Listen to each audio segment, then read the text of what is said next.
Hello everyone, my name is Crow and welcome back to the Minecraft Bedrock Guide. And I have a shiny new hat. So in the last episode we found a place where we're going to set up to gather some basic tools and got a little bit of food. And in between the last episodes I did a little bit of work off camera. Behind me there were a bunch of trees and bamboo. I sort of just cut them down and I planted the few little berry bushes that I had, and I pretty much have been growing them to a good amount. Like I got 2 rows. I'm not sure how long it is, but they're providing a lot of berries because right now that's the only food I have. Even though it's not the best source of food in the game, it is what I'll be eating for a while until we set up a farm like a cow farm or something like that. But in today's episode, it's only going to be about caving. And what is caving?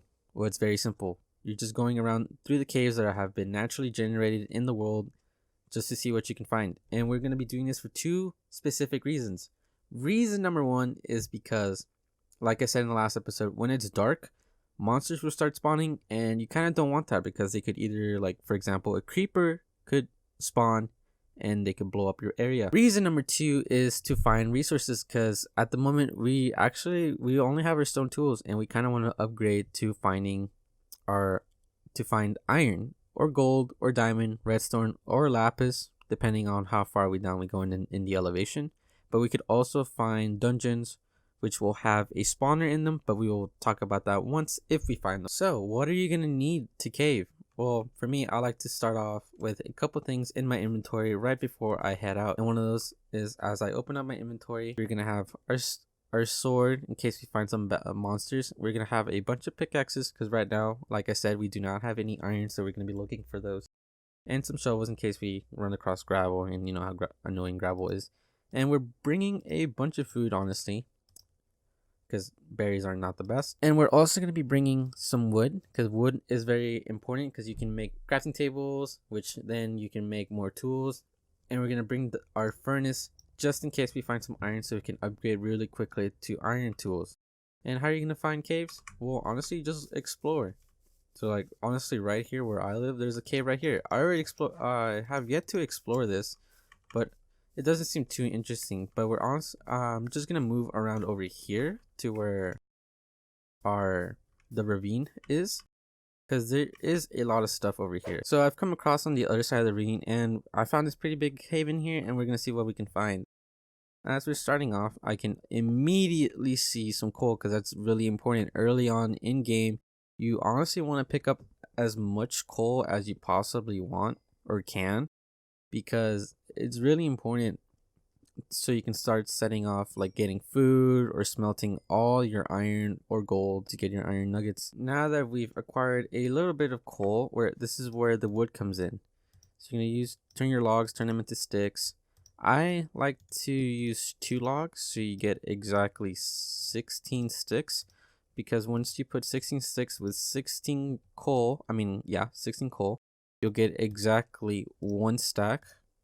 So you're managing your inventory pretty well, and you just want to start lighting things up to make sure that no mobs end up eventually spawning, because if you didn't know, mobs spawn in a certain radius around the player, which I honestly can't remember how much it is. I think it's between 24 to 32 blocks. So if you are within those range, mobs will spawn, and if you're outside that range and there were mobs spawn, they will eventually despawn because they're not around the player, because the game is totally focused around you.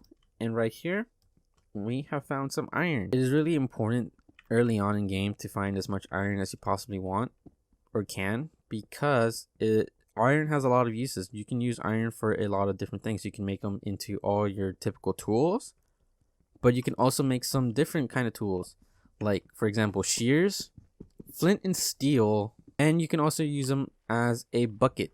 So right now, for example, we do not have a bucket, and there's a perfectly good water source right there. So I'm going to light this up a little bit, and we're going to set down our furnace, and 1 piece of coal will burn exactly 8 pieces. So we're going to let that smelt, and we'll be right back. And we are back. So our iron has finished smelting, and we're going to pick it up. Boop. And as you can see, we get a little bit of experience out of it. And while we're at it, we're also going to make a whole new crafting table. We're just going to plop that down real quick. Go in there, and you're just going to select the iron bucket here. because this will show you how to make anything in the game. So we're gonna come in, make one bucket. I'm gonna move my inventory. You kind of want to keep your inventory a little bit organized, and we're just gonna come around over here and pick up this water. And now we have a water bucket. And this is really important because if you were to step into lava, the water would be able to extinguish the flames, for example, which I will do right now. See, we are burning at the moment, but if we place down this bucket of water, it will completely extinguish us. And after you've gotten what you wanted at this particular area, I'm just going to pick all our things up so I can make sure to use them next time.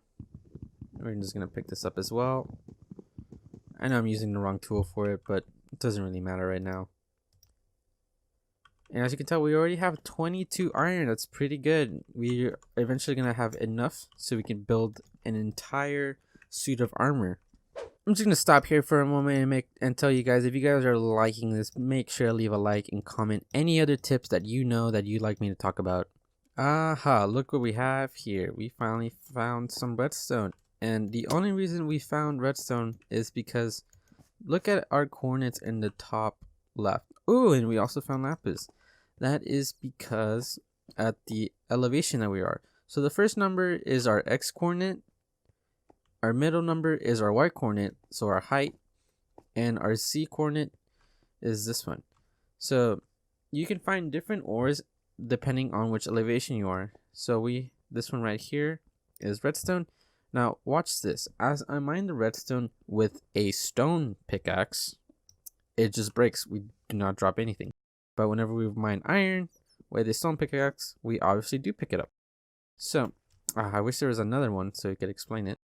But if we were to come over here where our lapis is definitely able to be picked up with a stone pickaxe. And even over here, we got some iron. So I'm not going to do the exact same thing I just did with the redstone block because I completely broke it. But to get gold, you need to upgrade your stone pickaxe to a iron pickaxe, which is what I will do right now in just a second. So now that we've gotten a good amount of iron, I'm going to be ditching these stone tools already, and I'm just going to be upgrading to iron. So I'm just going to put these off to the side. I'll dispose of them in a second to that lava that's over there. So we're going to go back into our crafting table, use one log to get a couple sticks, and we are just gonna upgrade to our iron pickaxes. I'm just gonna make a couple because, you know, there wouldn't hurt to have a little extra on hand. And look at this, we can almost instantly pick up our gold. And gold is pretty useful for a couple things. They are useful to make making railroad tracks that will be powered, that can go faster than a normal rail. I'm gonna mine this up again with an iron pickaxe, don't mind me. And they could be made to use golden apples, golden carrots, and I think that's pretty much it. It's not really that much useful unless you want to save up all the gold to make the base of a beacon pyramid. And right here, we're just gonna drop our stone tools. Kind of don't need them anymore, no worries. And this is exactly why I said we should bring a water bucket, is to turn all this lava into not into bedrock, into obsidian, so you can walk across from it.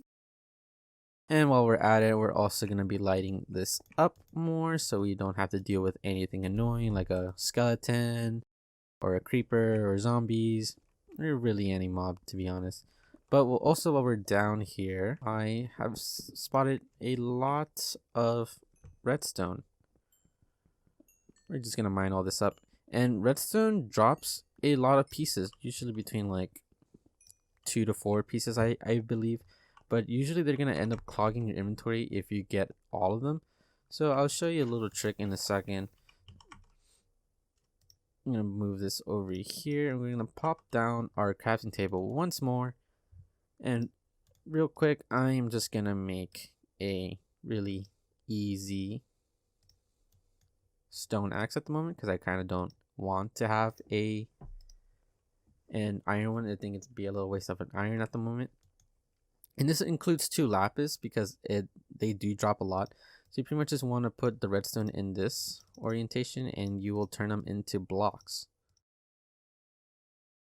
And then you can carry more if you were to get more. But at the moment, since I don't have more than 2 stacks, it's kind of pointless for me to turn them into blocks because they're taking up twice as much inventory. So I'm just gonna leave them back as there is. But if you were to have 3 stacks of like 64 redstone or lapis, I think it'd be best if you just turn them into blocks and then you can convert them back whenever you need to. It's just a good way to store them. And we're back, and look what is right behind me. That is right, it's our first couple of diamonds. Let's see how many there are. I'm sure it's just 3 of them. Or no, it's gonna be more.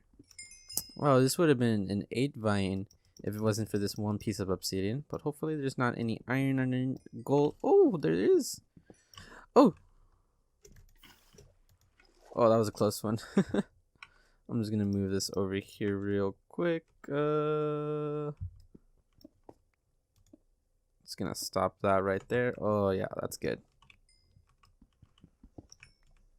And we got 7 diamonds from that. That is really good. I'm just gonna leave that redstone piece right there for right now. I kind of don't want to get it and maybe fall into a bunch of lava and lose all these diamonds now. But oh my gosh, I'm so happy we got some diamonds now. Oh, look at this, more diamonds. Ooh. Yes, these are good to have early on. And on the screen, I will probably put up what are all the uses for diamond. Well, you guys, I think I'm gonna call it with the entire caving for this episode. I think we've gotten quite a sufficient amount of resources for the moment before we actually go mining for even more proper resources. This is just an easy way to get early on resources in the game. And we're pretty much just going to go back up to the surface and count up how much stuff we got. Let's see if you guys are right. Alright, I hope you guys wrote down in the comments section how much resources you think I got. And let's see how much I actually did. We got 12 diamonds, 16 gold, 36 lapis, a total of 217 redstone, and 144 iron.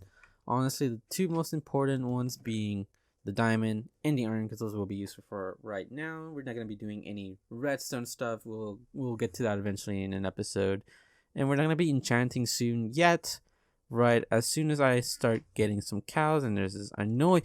Oh no, oh no, no. As I was saying, we won't worry about too much about the lapis until I have a little cow farm going, so we can start getting those enchanted books, or possibly a fishing farm. We'll see how far we get into it in the next episode. Let's see what we do. But I hope you guys enjoyed this episode. If you learned anything, make sure to leave a like, comment, and subscribe. And I'll see you guys next time. Peace.